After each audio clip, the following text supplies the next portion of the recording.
तस्वीर खूब सुर्खियों में रही, आज एक बार फिर से वो तस्वीर खूब घुमाई जा रही है कि ये जो हिंदुत्व के जो 3 चेहरे हैं, जिनमें से 2 पूरब के हैं और एक उत्तर प्रदेश के हैं, ये एक नई बीजेपी की लीडरशिप ऐसी तैयार हो गई है जो हिंदुत्व की आइडियोलॉजी के साथ डेवलपमेंट की पॉलिसी को साथ लेकर चलती है।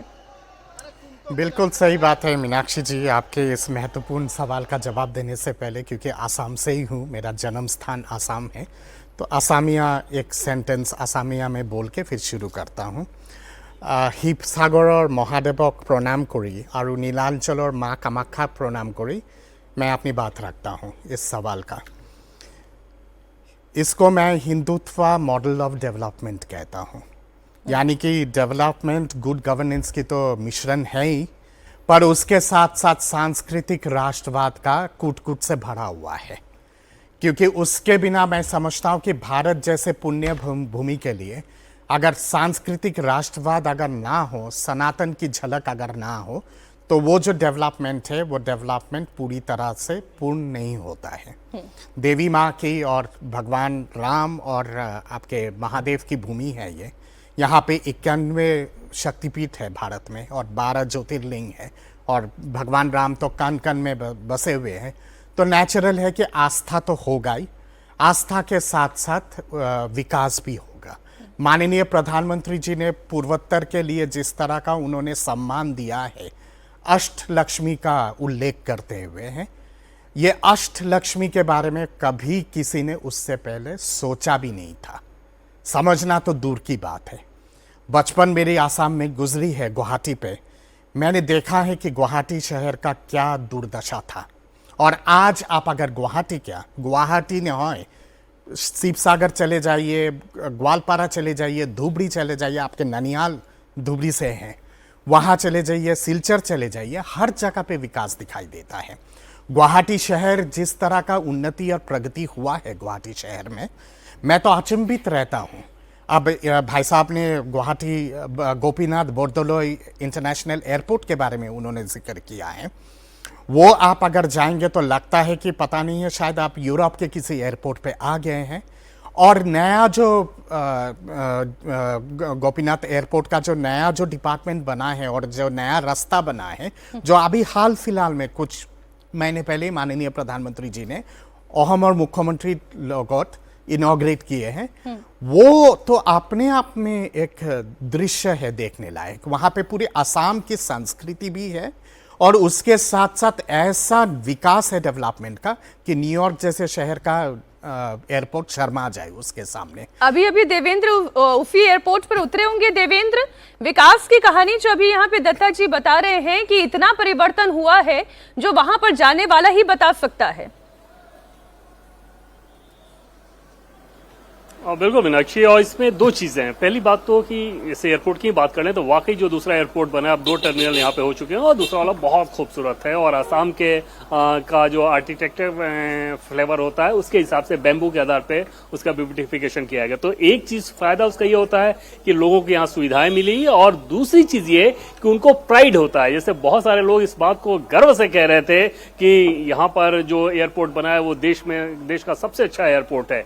तो ये प्राइड डेवलपमेंट को लेकर जताना और ये एहसास देना समझा जा सकता है कि प्रधानमंत्री नरेंद्र मोदी की नॉर्थ ईस्ट को लेकर जो सबसे बड़ी देन है। ऐसा नहीं है कि उन्होंने सिर्फ एक नैरेटिव चलाया कि कांग्रेस पार्टी ने या पहले के दौर में सिर्फ नॉर्थ ईस्ट को दरकिनार रखा गया, बल्कि डेवलपमेंट करके फिर अगर आप एग्जाम्पल देते हैं तो फिर वो बात लोगों को ज्यादा समझ में आती है। जैसे काजीरंगा वाले रूट पे जिस प्रकार का एनएच का बनना, और तमाम उदाहरण ऐसे हैं कि असम का अगर इंफ्रास्ट्रक्चर को अगर आप उठाकर देखें तो ये समझ में आएगा कि पिछले 10-11 सालों में किस लेवल का बदलाव हुआ है। तो आपके पास वेलफेयर स्कीम भी हो, इंफ्रास्ट्रक्चर डेवलपमेंट भी हो, नैरेटिव भी हो, संगठन भी हो, लोकप्रिय चेहरा भी हो, प्रदेश के स्तर पर भी, राष्ट्रीय स्तर पर भी, तो ये सारे फैक्टर होने के बाद कोई पार्टी चुनाव हार जाए वो हो ही नहीं सकता।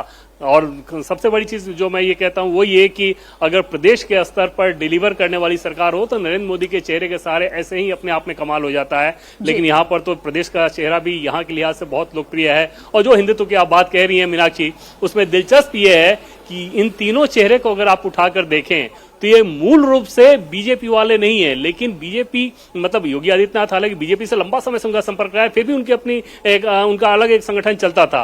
और शुभेंदु अधिकारी और हेमंत बिस्वा शर्मा की तो बात करें तो ये तो दूसरे दल से आए हुए लोग, लेकिन अपने आप को आकर उन्होंने बीजेपी में इतना ढाला कि जो मूल रूप से बीजेपी के कई सारे लोग हैं वो भी उनसे सीख लेते होंगे उनकी लाइन को लेकर। बात बिल्कुल आप ठीक कह रहे हैं। हेमंत बिस्वा शर्मा की हम बात करें, जो गौरव गोगोई के पिता तरुण गोगोई की सरकार में राजकुमार जी नंबर 2 की हैसियत वाले नेताओं में से गिने जाते थे हेमंत बिस्वा शर्मा। लेकिन ये कांग्रेस की मैं क्या कहूं कि उनकी नासमझी रही या उनकी अदूरदर्शिता रही। हेमंत बिस्वा शर्मा आज बीजेपी के फायर ब्रांड चेहरा हो गए और उन्हें बीजेपी को एक और बड़ी जबरदस्त जीत हेमंत बिस्वा शर्मा के चेहरे पर मिली। 3 चेहरों की हम बात करें, देवेंद्र ने भी उसमें एक पहलू ऐड किया, आप क्या कहेंगे? देखिए, पहले 3 चेहरों की बात करते हैं। मुझे लगता है कि नई भाजपा का जो चेहरा है उस चेहरे को ये लोग कहीं न कहीं रिप्रेजेंट करते हैं।